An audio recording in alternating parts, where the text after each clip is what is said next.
Sir देखंतु आज Harichandanpur press club तृतीय वार्षिक उत्सव में मुख्य अतिथि भाव में जोगदेले आपण अंचल केते भल लगुच आ हरिचंदनपुर प्रेस क्लब को आपण कौन कहे अंचल को कौन कहे। आज हरिचंदनपुर प्रेस क्लब तृतीय वार्षिक उत्सव में मते क्लब्र सभापति एवं तांकर समस्त सदस्य मुख्य अतिथि भाव में मते एठी निमंत्रित करथिबारु सर्वप्रथमे मु तांकु मो तरफ कृतज्ञता ज्ञापन करुच्ची। एवं आमे जहाँ देखुचे सांबादिक बंधु माने हेले आमर गणतंत्र चतुर्थ स्तंभ जोटा कि से माने दिन राति एक करिकिरी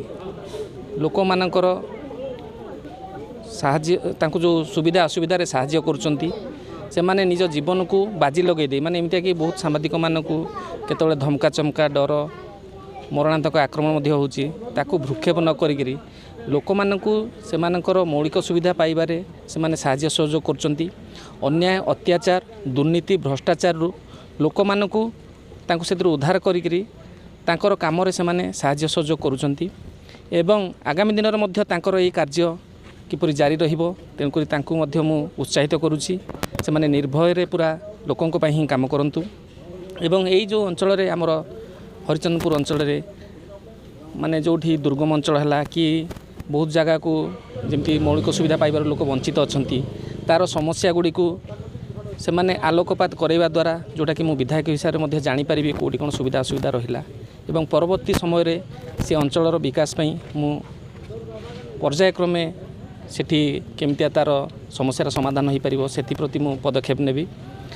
एवं आज ये जो आमर प्रेस क्लब द्वारा 4-5 गोटी सब दाबी तांकर रहितिला जोटा कि सर्वप्रथमे तांकर हरिचंदनपुर एठी तांकर बसिया पई गोटे बासगृह नाही। द्वितीयतः आमर देखिबे हरिचंदनपुर गोटे हला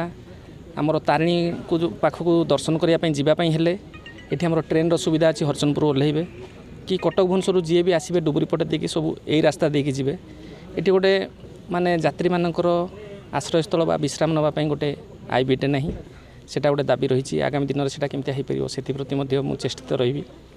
एवं ता संगे संगे आमर मार्केट उपर गोटे शौचालय एवं सी कहले आमर ये हरिचंदनपुर अंचल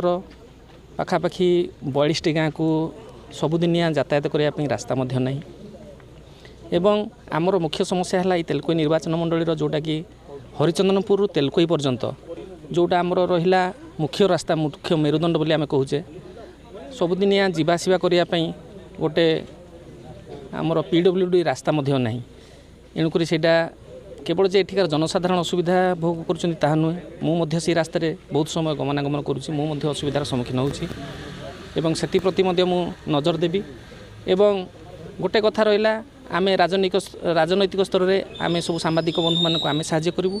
एवं से आमको साहाय्य कर चलिए जहाँद्वारा कि ये तेलकोईर विकास पथरे कहीं आमको आ रोकीपारे नहीं एवं आमर गोटे मूल लक्ष्य रहिबो केवल तेलकोईर विकास। धन्यवाद। सर प्रश्न गोटे रहिबो मोर जे आमर हरिचंदनपुर ब्लॉक रो समस्त सब डिविजन ऑफिस सब आंधपुर अछि किमा घटगार अछि आपण से सब को फेरियाडे पन चेष्टा करिवे कि निहाती भाव रे जेहेतु आम अंचल रे आम लोक माने जो सुविधाटा पाइबा कथा सेटा न पाई